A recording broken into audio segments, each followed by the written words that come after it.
मैं लड़ाई लड़ रहा हूं आपके लिए। अरे मारो दी करो, मारो दी करो।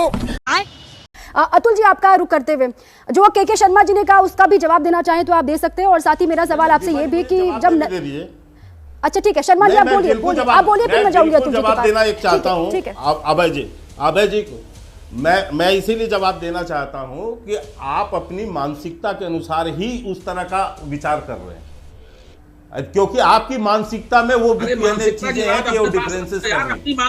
अरे वो शिकायतों को लेकर ये हुई ना बात। मानसिकता नहीं है, आप पर्सनल मत होइए ना। सुन लीजिए, मैं उससे शिकायत पे जा रहा हूँ। एक लोकसभा शर्मा जी, आप एक लोग सुन लीजिए, मुझसे क्यों आए आपके मन में विचार? अरे पर्सनल मत होइए ना सर, वो तो जो शिकायतें आती हैं वो कोई पॉलिटिकल पर्सन तो है नहीं, वो तो ये भेदभाव क्यों आता है आपके मन में? ये हिंदू मुसलमान क्यों आता है आपके मन में? चुप कर। आपकी सोच हिंदू मुसलमान की है, आपकी सोच हिंदू मुसलमान की है। आप नफरत की सोच लेके चलते हैं। हो गया शर्मा जी, ठीक है, नफरत की सोच है आपकी। अबे साले, कम मर्यादा रखिए, थोड़ी मर्यादा रखिए। अगर पलट के इसलिए आप हिंदू मुसलमान कर रहे हैं बैठ के। आप हिंदू मुसलमान कहां से ले आए इसमें? ठीक है शर्मा जी, हो गया ना। आपको कुछ बोलना है के शर्मा जी, आप जल्दी से बोलिए सर, फिर मैं आगे जाऊं। शर्मा जी हो गया, पॉइंट पे आइए, मुद्दे पर आइए। मैं यही कह रहा हूं, एक लोकसभा जनप्रतिनिधि और एक बूथ और एक लोकसभा के बीच में आप जो है इस दृष्टि से भ्रम फैला रहे हैं, जनता के बीच में भ्रमित करने का काम जो आप वर्षों से कर रहे हैं, उसी काम को आज कर रहे हैं। यदि बूथ का रिजल्ट आ जाएगा तो उससे वो नफरत पैदा करेंगे। आपको जो बात कहनी है वो ठीक है, हो गया। यह मानसिकता है आपकी। तुम रिपोर्टर लोग बस कुत्ते की तरह भौंकते हो, गाड़ी के पीछे पीछे भागते हो। जैसे ही गाड़ी रोककर दरवाजा खुला नहीं कि तुम दबाकर उल्टे इस स्तर पर सोचते हैं आप। हो गया के जी, ठीक है। अतुल जी अपनी बात करिए। अतुल जी, देश में लोकतंत्र और जनमत में इस रूप में नहीं बांटा जा सकता है। इनसे कहिए कि शिष्टता से बात, ये आपकी नफरत की मानसिकता है जो बांट रही है। के शर्मा जी, आप पर्सनल मत होइए सर, वो तो जो ग्राउंड से सुनते हैं उनको जो फीडबैक मिलता है वो आपकी भावना दिख रही है। ठीक है, हो गया ना, हो गया, पर्सनल मत होइए, ठीक है। ग्राउंड का फीडबैक क्या है? हिंदू मुसलमान का नफरत होता है क्या? ये जहर बोने के लिए आए, ये जहर बोएंगे समाज में। ठीक है, हो गया। अब परिणाम आ गए ना सर, परिणाम आ गए, सरकार बन गई, वो कयासी पर बात कर रहे थे, ठीक है, हो गया। अतुल जी, नरेंद्र मोदी के भाषण भूल गए क्या? पूजा जी,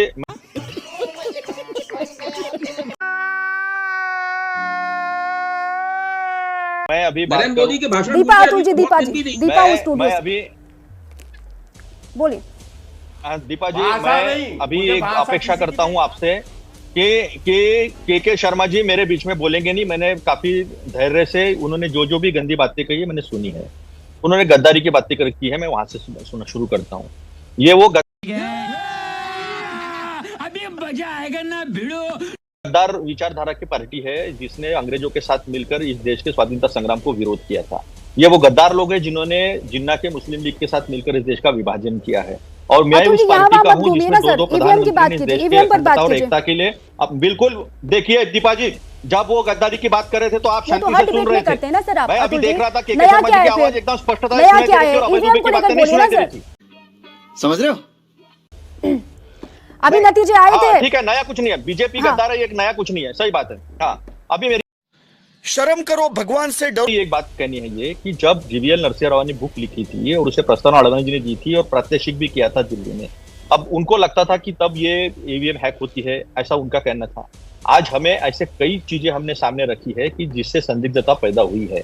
आप अगर जीतते हो, आपको पता है आपके काम पर आपको भरोसा है, तो आप इतना अहंकार, इतना गर्व, दूसरों को गाली गलौज करना, ये तो जितना भगवान का नाम लेते उससे ज्यादा राहुल जी को गाली गलौज करते, सोनिया जी को गाली गलौज करते हैं। लेकिन जिस इटली से मुंजे जी ने इनकी चड्डी, बेल्ट और टोपी लाई और विचारधारा लाई है फैसिस्ट, तब तो हमने कहा तो इनको गुस्सा आता है, मेलोडी कहते हैं तब इनको अच्छा लगता है। तो ये इस तरह की नफरत, घुसपैठियाई कहना, हिंदू मुसलमान करना, ये सारी जो है बीजेपी ने किया है। जो संदिग्धताएं हुई है उसके सामने हमने सब रखा है सुप्रीम कोर्ट में सारी चीजें हुई है, सुप्रीम कोर्ट में सबके सामने ये आया है। ये रोज गंदा बोलते हैं, ये रोज नफरत बोलते हैं, रोज दूसरे पार्टी के नेताओं को गाली गलौज करते हैं और फिर मुजोरी करते हैं, और पता नहीं मीडिया में क्या हो जाता है, क्योंकि ये जब बोलते हैं इनकी आवाज बड़ी स्पष्टता से सुनाई देती है और विपक्ष वाला जब अपनी बात रखने जाए आपकी आवाज भी एकदम लाउड एंड क्लियर जा रही है। ये बड़े दुख की बात है। आवाज भी एकदम साफ तुम्हें शर्म है? कुछ शर्म हया है? जा रही है। अभी आ रही है क्योंकि मैंने हाँ, तो मेरा यही कहना है कि जब अगर आपको बात सुननी ही नहीं है, आप सत्ता पक्ष हो, हम विपक्ष है और हमारा अधिकार है ये लोकतंत्र में कि हम कुछ बातें रखें, तो उस बातों को जिस तरह से आप नफरत का जवाब देते हो, जिस तरह से आप गाली गलौज करते हो, जिस तरह की दम्भ भरी भाषा इस्तेमाल करते हो, जो अहंकार आप दिखाते हो, वो जनता देख रही है। हम अपने सवाल उठा रहे हैं। और अच्छा, एक सवाल अतुल जी आपसे मेरा ये आम लोगों की तरफ से एक सवाल मैं पूछती हूँ। आप लोग जो सीटें आपने जीती अभी लोकसभा के चुनाव में, अच्छी सीटें आ गई ये बोल के आपके कार्यकर्ता, आप लोग खुद मिठाइयां बांट रहे थे, आतिशबाजी कर रहे थे, फिर अचानक से सवाल पूछ रहे हैं।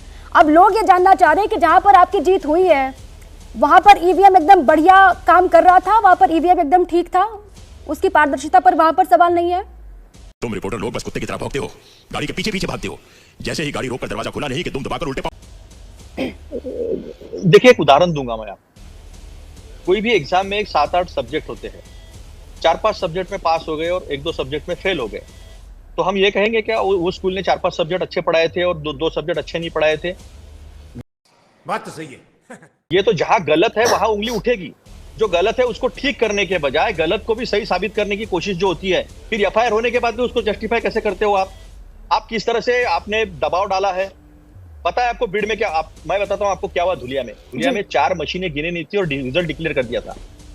वो 4 मशीन को लेकर जब हमने वहां पर आवाज उठाई, वहां पर लोग जमा हुए, जब अफसरों पे प्रेशर आया तब 4 मशीनें गिनी और कांग्रेस का कैंडिडेट जीत गया उसमें। शर्म करो। पर 121 वैलिड वोट्स को इनवैलिड वोट्स को गिना गया है नॉर्थ वेस्ट में, और वो भी केस कोर्ट में डाली है अमोल कीर्तिकर जी ने। जो आगे थे उसके बाद में ये गड़बड़ी हुई है, अधिकारियों पर दबाव डाल के बहुत सारी चीजें हुई है। यहाँ पर अगर काउंटिंग जितने वोट ईवीएम में पोल हुए हैं उससे कम वोट या तो गिने गए, उससे ज्यादा वोट गिने गए। 1,07,00,000 वोट जो है वो ज्यादा बताए गए इलेक्शन कमीशन की तरफ से। और जब हम सही बात रखते हैं तो हमारा ज्ञान निकाला जाता है, हमें बुरा भला कहा जाता है, नफरत बोई जाती है। ये घुसपैठिया कहने वाले लोग, ये हिंदू मुसलमान 10 साल से कर रहे हैं। खत्म, bye bye, tata, goodbye, गया।